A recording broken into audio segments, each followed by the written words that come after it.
বনী ইসরাইলের জনৈক ব্যক্তি অপর এক ব্যক্তির নিকট 1000 স্বর্ণমুদ্রা কর্য চাইলে কর্জদাতা বলল, কয়েকজন লোক নিয়ে আসো, আমি তাদের সাক্ষী রাখবো। গ্রহীতা বলল, আল্লাহই সাক্ষী হিসাবে যথেষ্ট।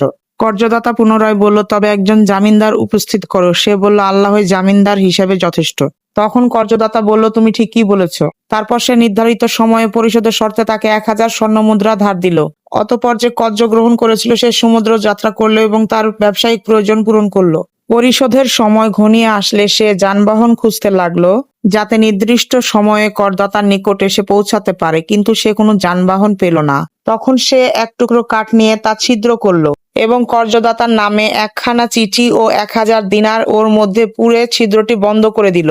তারপর ওই কাঠ খণ্ডটা সমুদ্র তীরে নিয়ে গিয়ে বলল, হে আল্লাহ, তুমি তো জানো আমি অমুকের নিকট 1000 স্বর্ণমুদ্রা কর্য চাইলে সে আমার কাছ থেকে জামিনদার চেয়েছিল।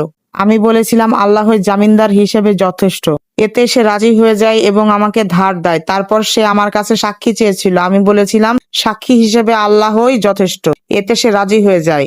আমি তার প্রাপ্য তার নিকট পৌঁছে দেওয়ার উদ্দেশ্যে যানবাহনের জন্য যথাসাধ্য চেষ্টা করলাম, কিন্তু পেলাম না। আমি ওই 1000 স্বর্ণমুদ্রা তোমার নিকট আমানত রাখছি। এই বলে সে কাঠখণ্ডটা সমুদ্র বক্ষে নিক্ষেপ করলো। তৎক্ষণাৎ তা সমুদ্রের মধ্যে ভেসে চলে গেল। অতঃপর লোকটি ফিরে গেল এবং নিজের শহরে যাওয়ার জন্য যানবাহন খুঁজতে লাগলো।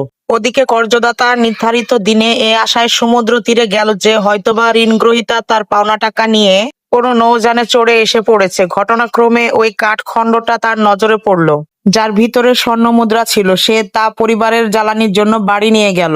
যখন কাঠের টুকরাটা ছিঁড়ল তখন ওই স্বর্ণমুদ্রা ও চিঠিটা পেয়ে গেল।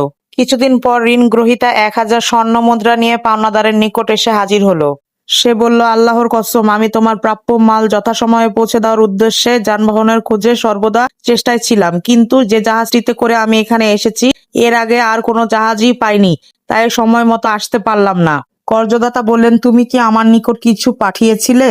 ঋণগ্রহীতা বলল, আমি তো তোমাকে বললামই যে এর আগে আর কোনো জাহাজই আমি পাইনি। অতঃপর ঋণদাতা বলল, আল্লাহ পাক আমার নিকট তা পৌঁছিয়েছেন যা তুমি পত্রসহ কাঠখণ্ডে পাঠিয়েছিলে। কাজেই 1000 স্বর্ণমুদ্রা নিয়ে আনন্দ চিত্তে ফিরে যাও।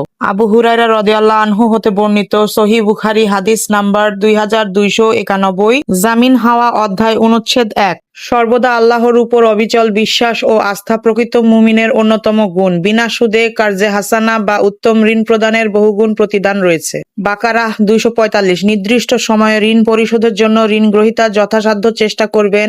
ঋণ পরিশোধের সদিচ্ছা থাকলে আল্লাহ পাক তার ব্যবস্থা করে দেন।